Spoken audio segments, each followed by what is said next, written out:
All right, so we're going to look at number 7. However, I do want to make one note before we move on. So using this, what I said as a general rule, and I wrote 6, but that should have been 5. Okay. Also remember the forms of linear equations that we've talked about, which were slope-intercept form. We talked about standard form. And then we talked about point slope form.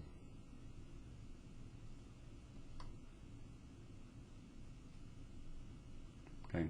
As long as when I look at some equation, the exponent, like there's no exponent on the x or the y, like it's to the first power, or like even if I had something in standard form, so if I had like 3x equals 2y minus 6, okay, this would still be a function, okay, because the power on the variable y is understood to be a 1.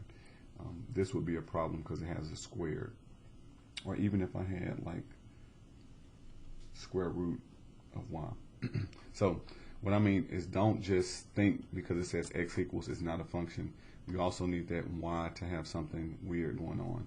But as long as the power to y is 1 and the power to x could even change, it would still be a function as far as a general rule. So anyway, just want to make that note. Now let's go on to question number 7.